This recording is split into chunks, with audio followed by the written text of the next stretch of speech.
Қайырлы күн, құрметті білімгерлер.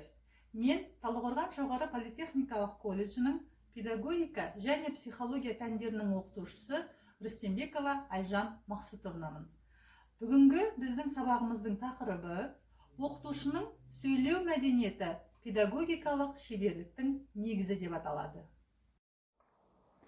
Сабағымыздың мақсаты білімгерлерге педагог сөзі, оның іс-әрекетінің құрылымын, тіл және сөздің өзара байланысын, іс-әрекетінің психологиялық құрылымымен таныстыру, мағлұмат беру.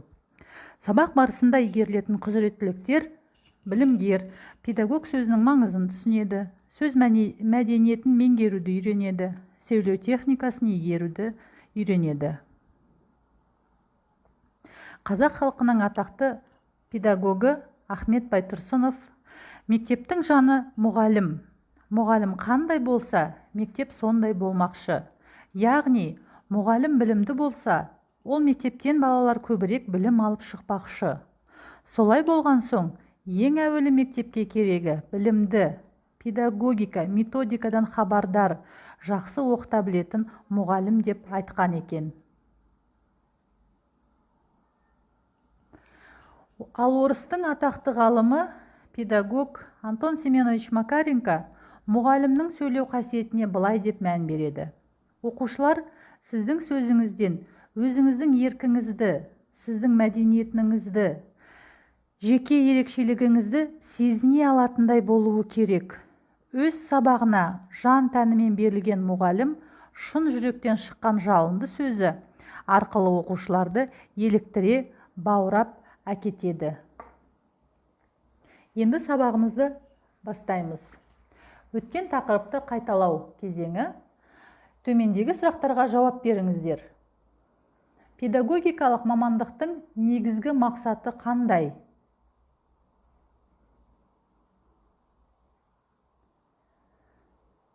Мұғалім мамандығының негізгі ерекшеліктерін атаңдар.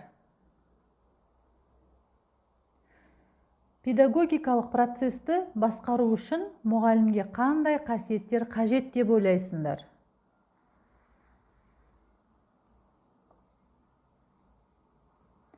Келесі бізде ой қозғау, видео көрсетілім. Менің атым Қожа фильмінен үзінді.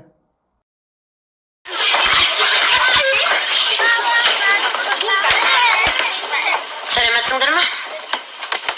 Отырыңдар.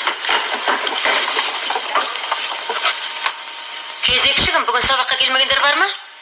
Бүгін балалардың барлығы да түгел. Қадыров та келген. Қадыров? Аха.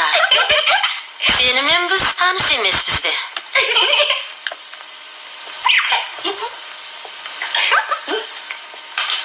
Кеше неге сабаққа келмедің? Келе алмадым. Неге келе алмадың?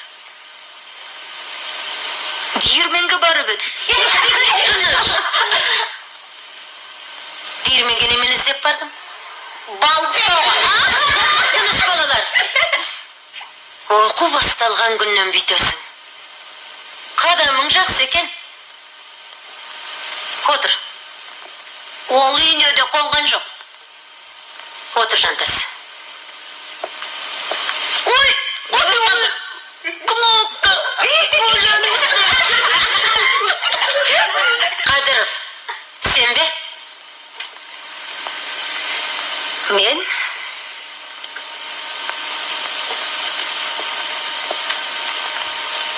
Шық кластан.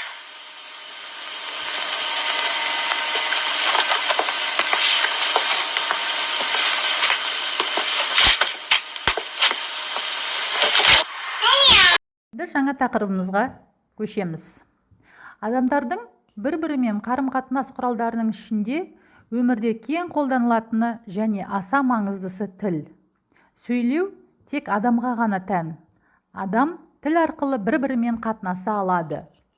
Тіл адамның іс-әрекет процесінде таным, ақпараттық және коммуникативтік қызметті атқаратын кез келген физикалық табиғаттың таңбалау жүйесі.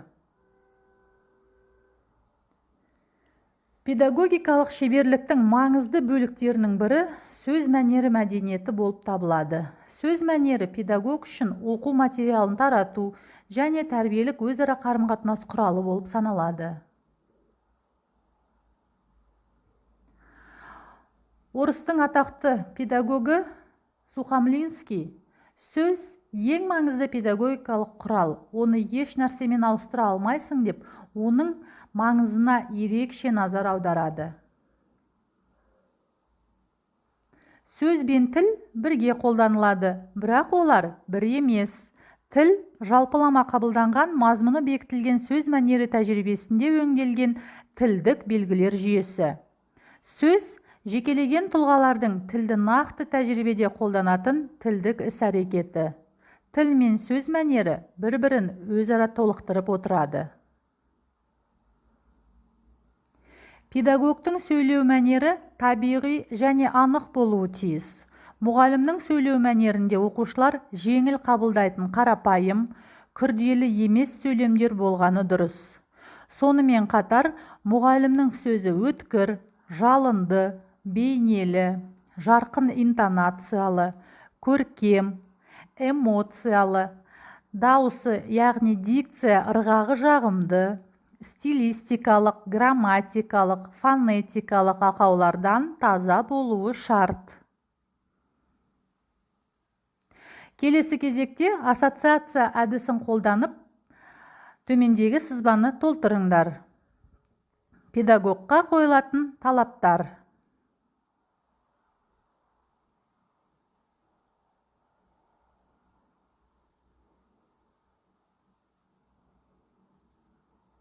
Келесі тапсырма Вен диаграммасының көмегімен салыстыру жүргізу. Дәстүрлі педагог және жаңа форматтағы педагогтың ұқсастықтарын атап өтеміз.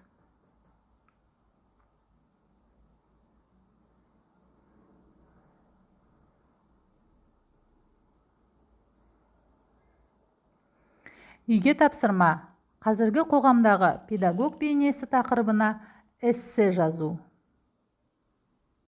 Назар қойып тыңдағандарыңызға рахмет. Қош сау болыңыздар.